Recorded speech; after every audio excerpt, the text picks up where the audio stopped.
How's it going, everyone? Today I'm going to speak a bit about farming subsidies and where they go or who they go to.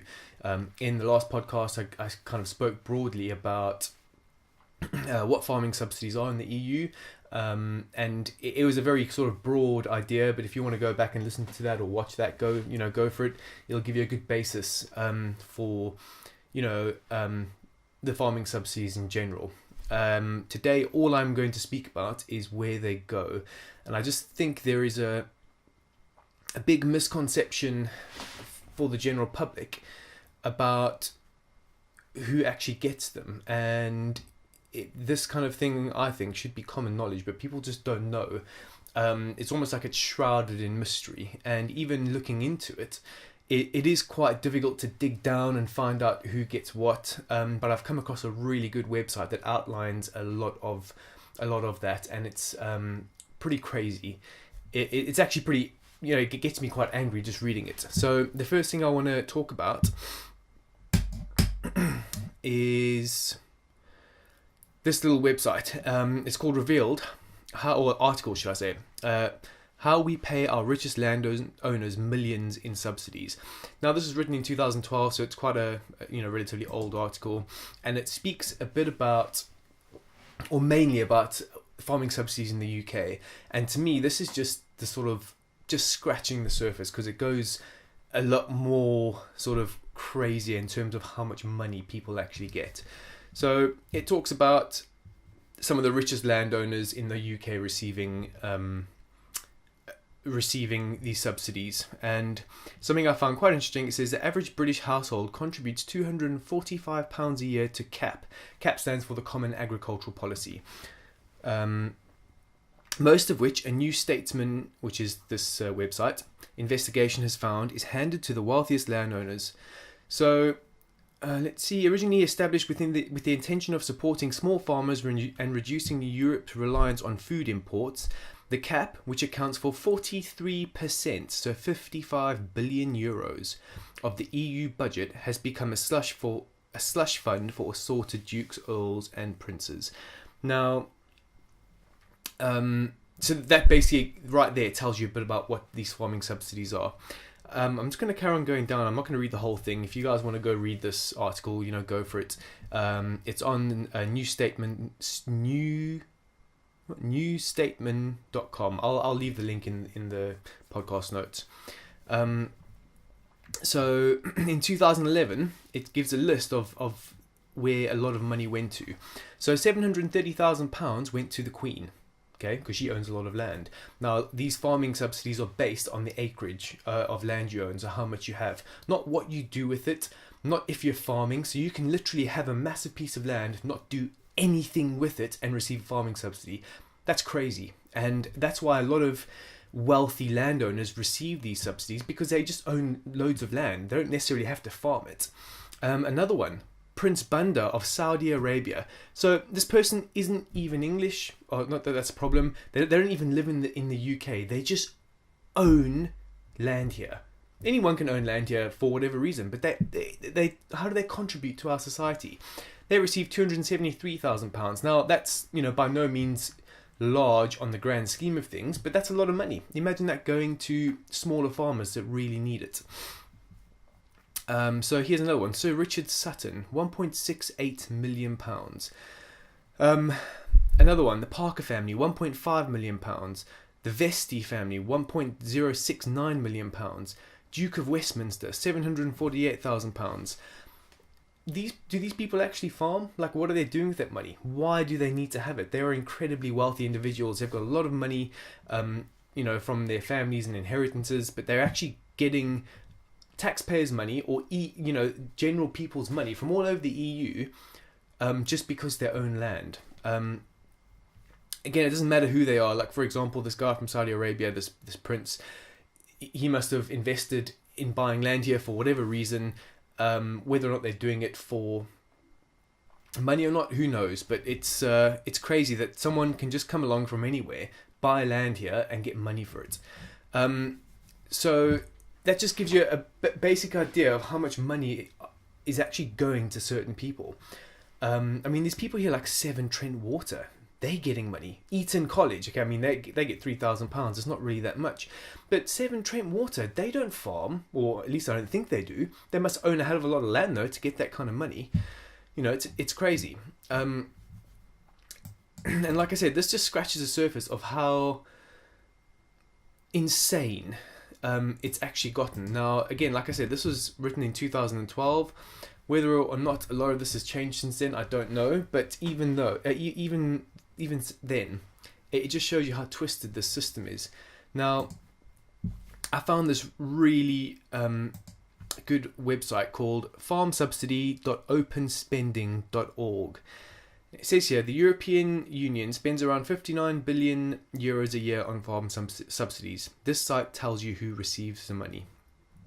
You can browse by country. So what I've done is I've gone to a few countries, the UK, Germany, Netherlands, Poland, and France. You know, you can go to all of them, but to go through all of them is just going to take ages. But it just gives you, this will just give you a very basic idea of where the money's going. Now, if you are watching the YouTube video, you will be able to see what's going on the screen and what kind of companies are getting the money. I'll try my best to describe what's happening. So basically, EU farm subsidies for the United Kingdom. Let's just start right here at home.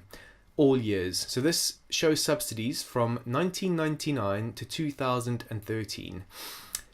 What this website does as well is it gives you a rating of transparency, and the way it works is let's see here.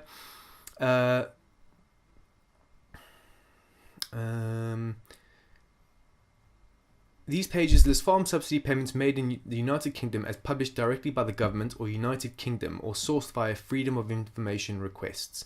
The United Kingdom is third in our Transparency Index, which measures how good governments are at opening up their data to general public. That's pretty good. So we got 89%, which I think is amazing. I think if you're paying money for whatever reason to the government that's being used for social services, anything to do with public spending, we have a right to know what our money's going to. So, like I said, this shows all the money from 1999 to 2013, and it lists them in the sort of from the top down. I was really surprised when I got to this, but you will see a reoccurring theme from country to country. So the top recipient in the UK is Tate and Lyle Europe, who have received 594,270,084 euros. Now, if a lot of you don't know who Tate and Lyle are, they are basically a company that manufactures sugar. Let me just double check. Maybe they do other things. Tate and Lyle. Why am I not connected to the internet? Okay, I'll get back to that.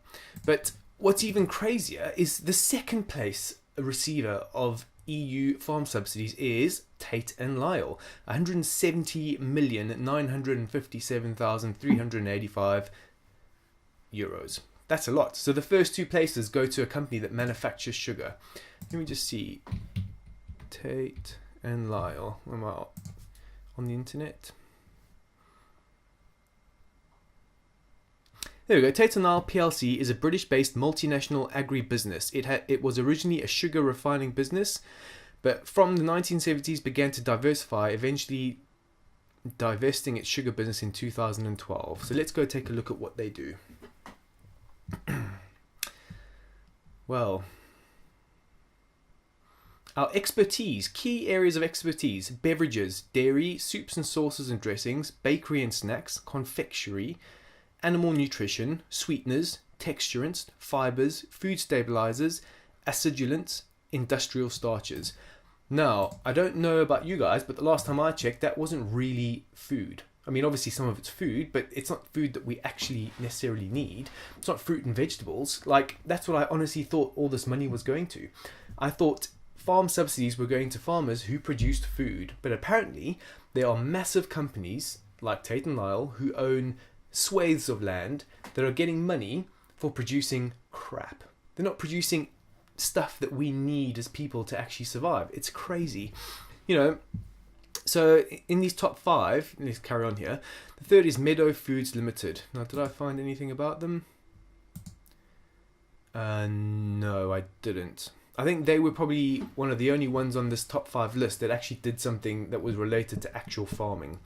Number 4, wouldn't surprise you that it's a sugar company. I can't even pronounce that name, but something Sugar Limited.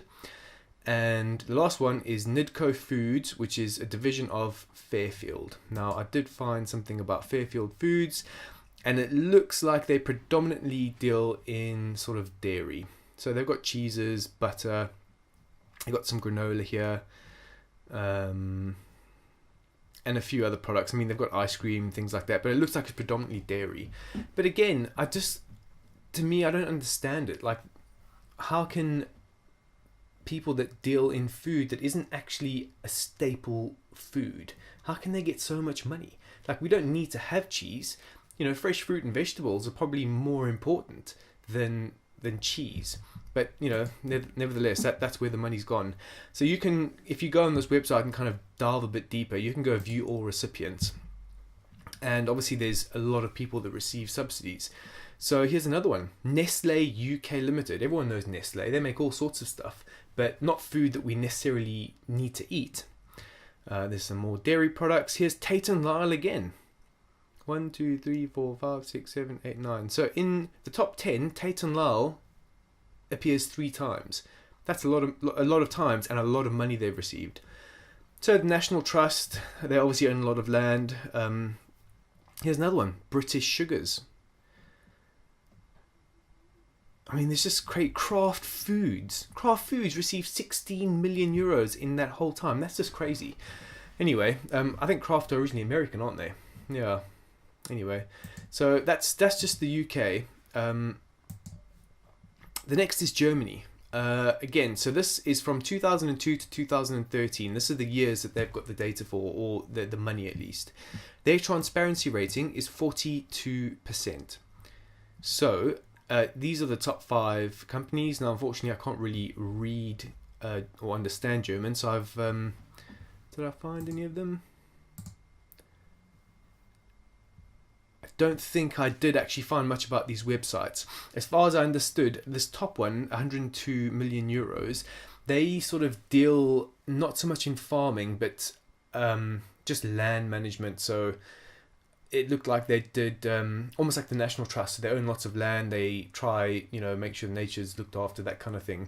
But in the top 5, number 4 and 5 are 2 sugar companies, and they are the exact same company. If you want, you can go even deeper into them. If you click that name, it tells you what they got the money for.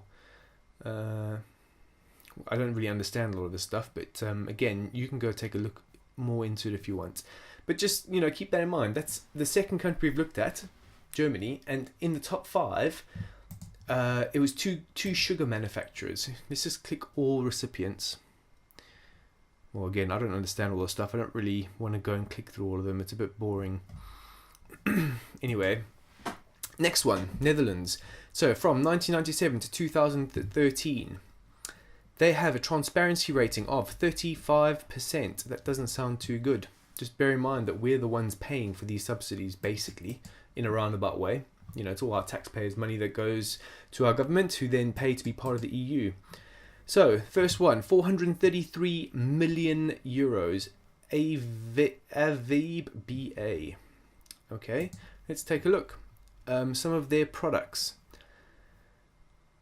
Now, if you notice, all of these products have a TM next to them. That obviously means they're trademarked. So they're not natural products. They are products that have been designed and made for certain things. You can click some of them. Perfectisol. Let's see. Perfectisol.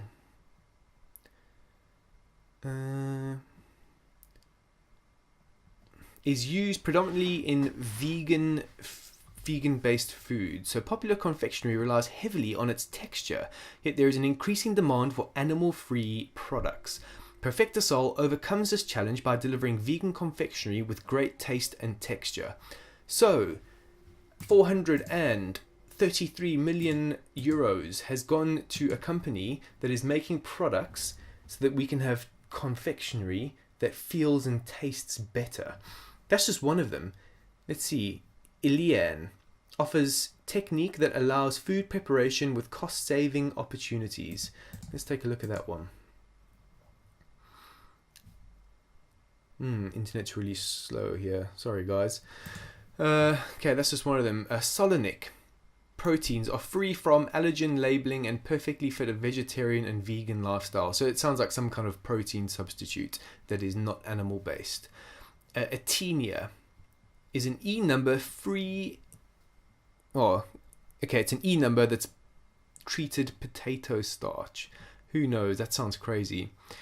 Kusakol is a thickener based on gypsum or cement. Thickeners for mineral binders based on gypsum or cement. Interesting.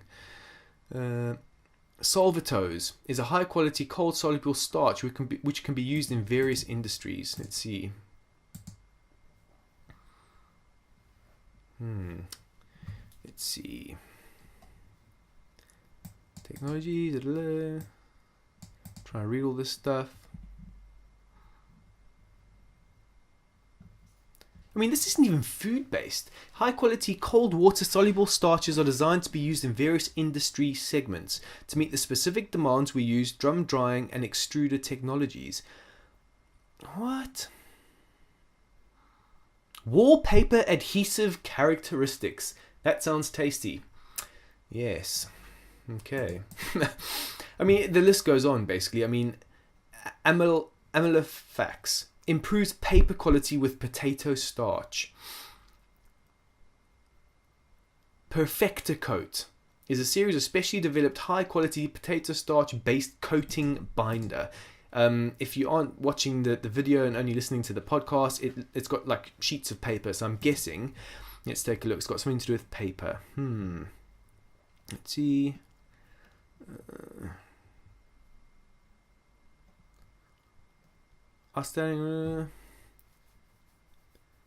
Yeah, increased paper stiffness, so you can work with increased mineral content and lower grammages, less downtime. So basically, it's got something to do with paper. That is really, really scary. I mean, to be honest, this sounds a bit controversial, but it's almost worse than massive sugar companies getting this. What they are making is stuff that isn't really food related, but they are getting EU farming subsidies. Let's see.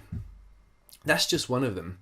I'm not going to go into the rest of them. That I just wanted to speak about that one because they got almost double than the second place in the Netherlands. There's Campina Melkkoning-Wechel. I guess that's got something to do with milk and dairy. Number 3, Nestle, 193 million euros. That's just crazy. I mean, the top 2 companies, or 2 of the top 5 companies in the Netherlands are, Nestle, we know, makes processed foods. They don't make, they don't grow, vegetables and fruit. They just make chocolates and all sorts of other, convenient stuff. And the first one are making products that aren't even actually, it's more like, they're making additives. They're not making any food products. It's just kind of getting worse and worse. The more I looked into it, the angrier I got. So, the next one is Poland, and I probably spent the most time looking into theirs just because it seemed like the top 5 were basically all sugar companies. Now, the transparency rating for Poland is 47%, so they're a bit better than the Netherlands. But let's take a look. Now, they don't receive as much money in terms, or in comparison to places like the Netherlands or the UK. The top company was received 138 million euros, and I can't read that, but if you take a look on the video, or I'll explain it to you, it's basically a company that manufactures sugar. Now, I'm not gonna, can I translate this page? Let's see. Yes. Okay, so they basically make sugar. That's what they make. They just manufacture sugar.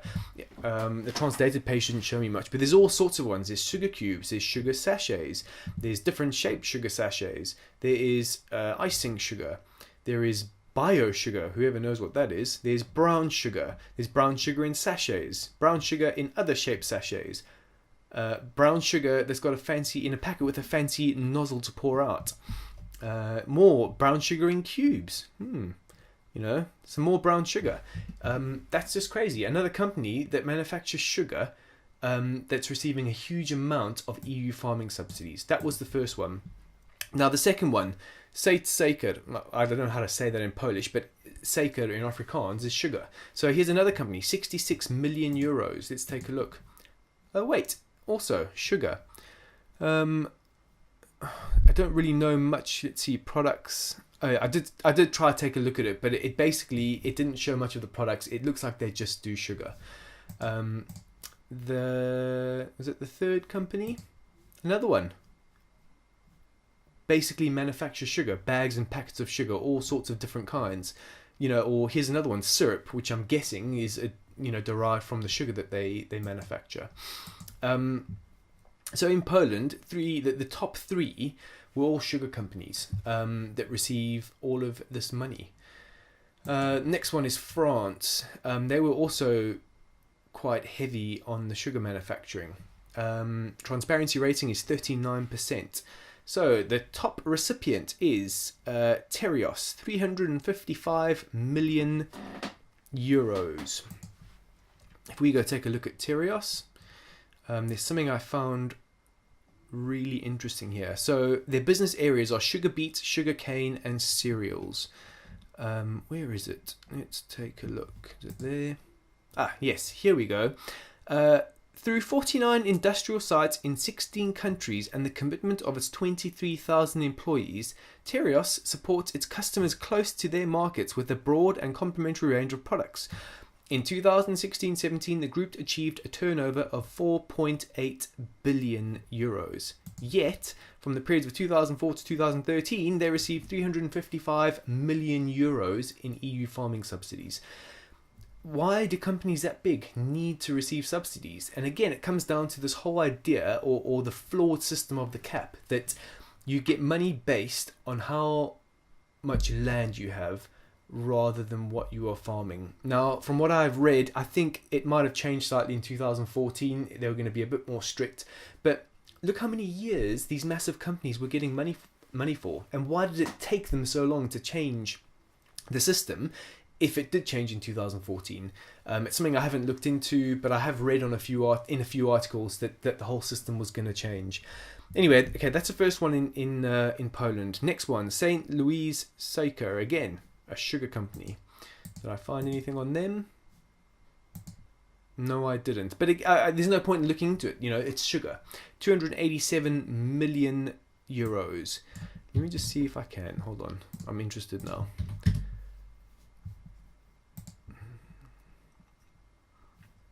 I did find this website. Yeah, you couldn't actually see what they made. As soon as you went and clicked into it, it's all just basically sugar commodities, sugar for industrial applications. I didn't even know sugar could be used for industrial applications. Retail sugar, sugar cubes, chemical, pharmaceutical, and food industry. That's interesting. Where am I? Yes. So, yeah, pure cane sugar, industrial specialities, molasses and thick juices, organic sugars. It's basically all just sugar.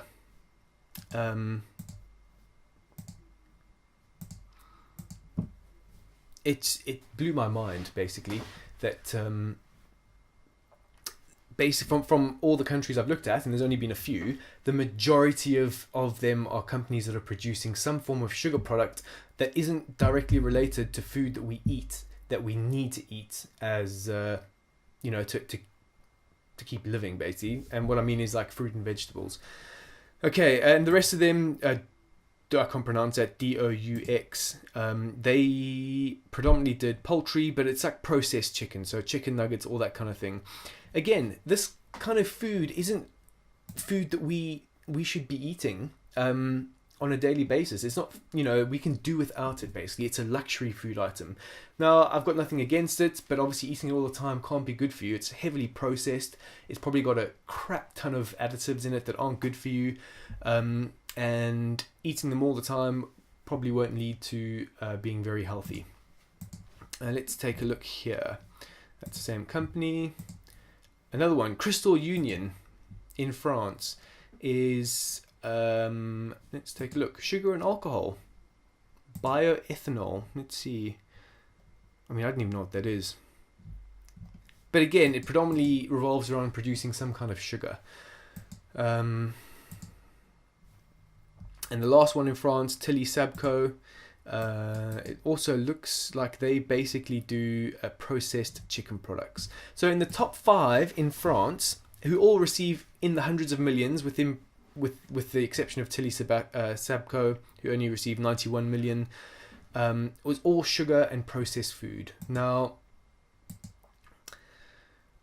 I don't know about everyone watching this, but that seems ludicrous that these massive multinational companies who are turning over billions and billions of euros every year, or whatever it may be, are receiving so much money, and they aren't, I can't say they're not really ethical, but don't you think the money would be better suited going to small local farmers who are producing real food for their communities? Maybe that's changed a bit now, but from what I read and spoke about in the previous episode, the way the system is set up, even some of the smaller scale farmers were practicing farming methods that weren't complementary to the environment. So for example, when it comes down to the acreage, they were cutting down hedgerows and trees to give them more farmable land because they could get more money. Now again, I think that did change in 2014 from what I've read, but I'm not going to go too much into it. It's shocking when there's such a huge, or at least in the last couple of years, there's been such a huge fight against sugar. It used to be years and years ago that fat was the bad thing. Oh, you don't have butter, have margarine, and too much fat's bad for you. And that's kind of changed. People, with more studies and people becoming more interested in health and nutrition, they've started to realize that, wait a second, there are some fats that are really good for you, and having avocados and good quality olive oil and all that kind of stuff isn't actually bad for you, and butter's not bad for you, but it's these things like margarine that are really bad for you, and sugar being a bad culprit. When there's things in the news every other day about childhood obesity in the UK and Europe increasing, and all over the world, in America, in the UK, wherever, it doesn't matter, when diabetes is becoming a huge problem, and massive companies are receiving money that we work really hard for to produce the very thing that our government and the news is telling us is bad for us. It's like a massive contradiction. Just like when I found a few companies or farmers that are growing tobacco and receiving farming subsidies. Now, I completely understand that people need to make money, and if tobacco is what they need to grow in their area to work, that's great. They can support themselves, they can support their local community, but the contradictory part is that there's a massive anti-smoking sort of campaign going on worldwide, how everyone should stop smoking, which is fair enough. It's not good for you. A lot of people know that it's not good for you and they've stopped. I used to smoke, I don't smoke anymore, but it's a massive contradiction when they are telling you don't smoke. Oh, by the way, we'll give some money to farmers that are growing tobacco. That's it's just crazy. It's just mind-boggling, basically. I don't really know what the answer is. I've spoken to a few people on some forums online about what they think should be done with the subsidies, and I think it will be one of those subjects that you can speak about for hours and hours and hours. And there'll never be one right answer. It's such a complicated system, and there's so much money involved, and there's how do you make everyone happy? You never will, basically. And again, this is going to be really interesting when the UK leaves the EU, if it ever does happen. There's lots of crap going on with that at the moment, but I do think it will give more control over the money that gets spent with our farmers here. Maybe they can make a better system, but I don't know, there's a lot of rich people that would want to keep getting that money because, who wouldn't? That's how people work, really. They want money, they want more money, they want to keep accumulating more. So will this change? Who knows? I do think, though, the first step in trying to get any kind of change with any farming subsidy is... What's going on here? Is for people to educate themselves on what's going on in the food industry. Is this recording?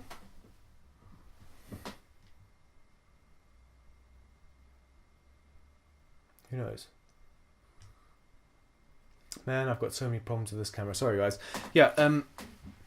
The first step to take in order to change the system, which is clearly really corrupt, is for people to educate themselves and for people to know what's going on. Like I said in the last episode, I didn't really know any of this. I didn't know any of it existed, but it's scary what's going on. And the truth is, it's not just going on in farming. There's a lot of corruption in all sorts of areas of government all over the world. Money's being passed on to people with money. The people with money are the ones that are sort of in power, and they obviously want to keep money going in their direction. It's pretty crazy, but I do think that it can change. It can change on a small level. If some of this money is going to people that are really passionate about farming. There's lots of things going on there, that's changing the way farming works. There's people that are coming up with great ideas that are making farming more profitable, and they don't need to rely on farming subsidies. But maybe putting some money towards those people, towards research, towards developing new systems of agriculture, will do really well. There's a massive thing about climate change at the moment. What's going to happen in the next sort of 5 to 10 to 15 years? Will we still be able to grow the same vegetables in England that we do now, or anywhere in the world? What's going to happen? Is it going to be, more risk of flood, more like storms? Exactly what's happening in America. 2 massive hurricanes in very short time periods of each other basically have destroyed a huge part of, was it Florida, the Caribbean, Texas, and that kind of thing is going to become more and more normal. So, money from these subsidies can go into research to help, find new methods to avoid problems when the weather starts changing more and more and becomes more and more erratic. Because if there's any huge issues with the supply of food, there will be chaos. People need to eat, and if you can't feed your family, you will do absolutely anything to get food to feed them if there's any disruption in that system. So I don't want to speak too much about it. That's about it for this episode. I just wanted to highlight how crazy it is that so much money are going to companies that don't have, from what I see, any interest in producing real natural food. Okay, so that's it for today. I just wanted to kind of highlight what I found on where this money is going, or where a lot of it's going. There's no doubt that there are farmers out there that are doing great work, that are environmentally conscious. They are, trying to farm as ethically as possible. They're trying to support their families and their communities, and they're also receiving these subsidies. But it is blatantly unfair when people or companies with a lot of money and a lot of resources that aren't really doing anything that I think is massively important are receiving hundreds of millions of euros of subsidies that should be going to people that actually care about the environment, care about their communities, care about providing products and services and food, fresh fruit and vegetables, and dairy products, or any sort of farmed product, that they care about those things and they're trying to make a difference. They should be getting more money, I think, not people with lots of land and companies that are producing crap, basically. So I'm really interested in the subject, and I want to kind of explore it a lot more. What I want to do is try find some local farmers to speak to, because they will probably know a lot more about this than I do. I'm just scratching the surface. I'm just reading stuff online. I would probably learn a hell of a lot more sitting down and speaking to a farmer, and they can, explain a lot more about the process, how they apply for getting the money, any shortfalls, and what they think. I have no doubt that a lot of them are probably really worried about where their subsidies are going to go when we leave the EU. I'm sure, the UK government will have to keep paying the subsidies because it'll cause absolute havoc. So I'm going to see if I can find someone to interview and speak to about these subsidies.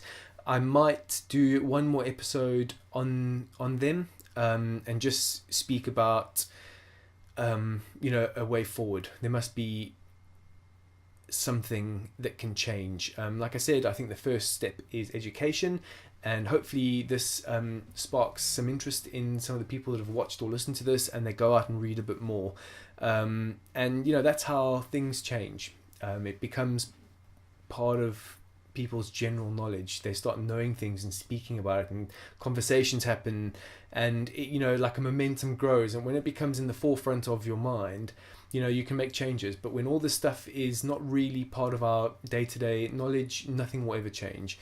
So I hope you guys enjoyed this episode. I'm working on speaking to a local farming cooperative that provide a CSA, which is community supported agriculture, like a CSA box to their members.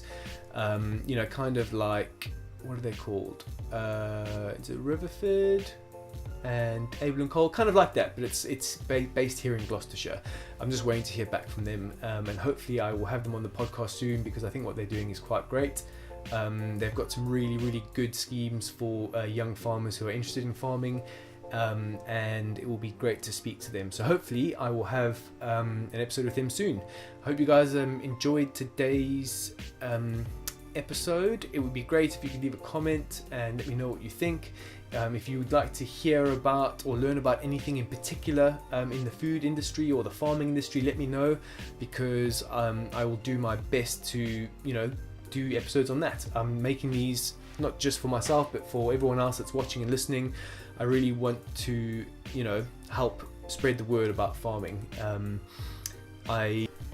I'll keep making these podcasts into the winter, as like I mentioned before, the weather in the UK is not that great in winter. It's not that great to farm out or be outside in the garden. So I hope you guys enjoy. Please subscribe to the channel on YouTube if you haven't already, and subscribe to the podcast on iTunes and SoundCloud if you want to keep watching these and listening to them. I will see you guys next time. Thank you very much. Have a good week.